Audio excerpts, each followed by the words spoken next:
मित्रांनो, असे म्हणतात की व्यक्ती आपल्या इच्छेमुळेच आबाद होतो आणि आपल्या इच्छेमुळेच बर्बाद होतो. पण विचार करा की जर व्यक्तीच्या कोणत्या इच्छाच नसत्या, काही स्वप्नच नसते, तर जे काही तुम्ही आपल्या आजूबाजूला पाहत असता त्यामधून काहीच नसतं. इच्छा ठेवणे, स्वप्न पाहणे तुमचा अधिकार आहे.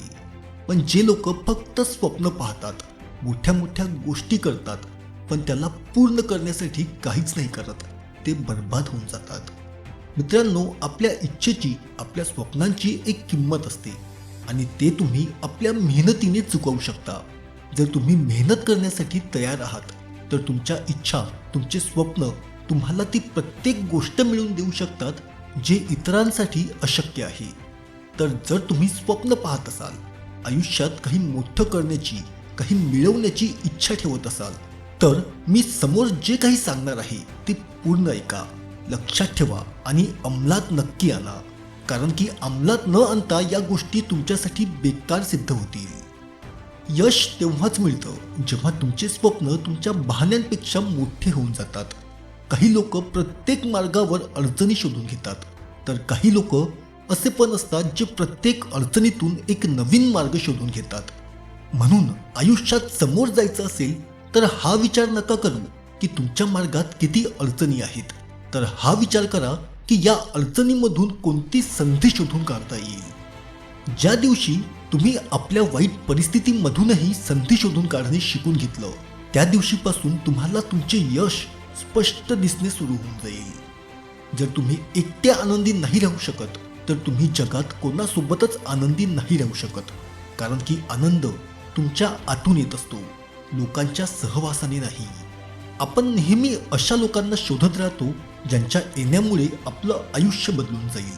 पण विश्वास ठेवा मित्रांनो, जीवन तुमच्या बदलल्याने बदलत असतं, कोणाच्या येण्या किंवा जाण्याने नाही. स्वतःची ओळख बनवण्यात जी मजा आहे ती दुसऱ्यांची सावली बनवण्यात नाही. आयुष्यात महत्त्वपूर्ण हे नाही की तुमचं वय किती आहे, तर महत्त्वपूर्ण हे आहे की तुम्ही कोणत्या वयात कोणते विचार ठेवता. बऱ्याच मॅच्युअर्ड लोकांना तुम्ही पाहत असाल, ज्यांच्याशी बोलताना वाटतं की ते प्रत्येक गोष्टीला नकारात्मक पद्धतीनेच पाहतात. यांच्यासमोर तुम्ही चांगल्यात चांगला प्लान जरी ठेवत असाल तरी हे लोक त्यात कमतरताच काढतील. तर असेही काही 15 ते 20 वर्षाची मुलं राहतात जे सकारात्मक ऊर्जेने भरून राहतात, जे जगाला एका वेगळ्या नजरेने बघतात. तर तुमचं वय किती आहे याने काही फरक नाही पडत, फरक पडतो तुमच्या दृष्टिकोनाने. 70 वर्षाच्या वयातही काही लोक यशस्वी होऊन दाखवतात, तर तिथेच काही असे 20 वर्षाचे मुलं पण असतात जे अपयशाला आपलं नशीब मानून बसून जातात. लोक म्हणतात की माझ्यामध्ये ॲटिट्यूड नाही, तर कसं आपल्यामध्ये या ॲटिट्यूडला आणावं.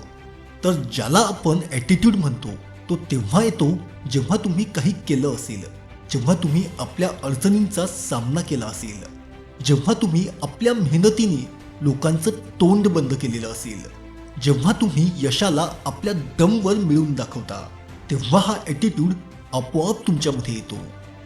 जोपर्यंत तुम्ही आपल्या विचारांच्या वर जाऊन काम नाही करत, तोपर्यंत तुमच्यामध्ये ॲटिट्यूड नाही येऊ शकत.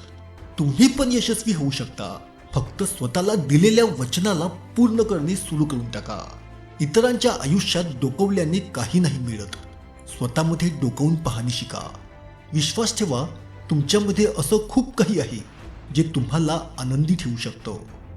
आपल्या अडचणी तेव्हाच सुरू होतात जेव्हा आपण इतरांसारखं बनण्याचं स्वप्न पाहू लागतो. देव सगळ्यांना युनिक म्हणून जन्माला घालतो. जे गुण तुमच्यामध्ये आहेत ते दुसऱ्या कोणामध्ये नसतील. कोणता दुसरा व्यक्ती कसा आहे हे माहीत करून घेण्यापेक्षा आवश्यक हे आहे की तुम्ही स्वतः कसे व्यक्ती आहात. म्हणून मित्रांनो, स्वतःवर लक्ष देणे सुरू करा. जगाला समजून घेण्याआधी स्वतःला समजून घेण्याचा प्रयत्न करा. कारण की जर तुम्ही स्वतःला ओळखून घेतलं तर ही दुनिया तुमच्याबद्दल काय विचार करते किंवा ही दुनिया तुमच्याबद्दल काय म्हणते याचा तुमच्यावर काहीच फरक नाही पडणार. तर मित्रांनो, आजच्या या व्हिडिओमध्ये एवढंच. व्हिडिओ आवडला असेल तर लाईक, शेअर आणि सबस्क्राईब करायला अजिबात विसरू नका. तर धन्यवाद मित्रांनो.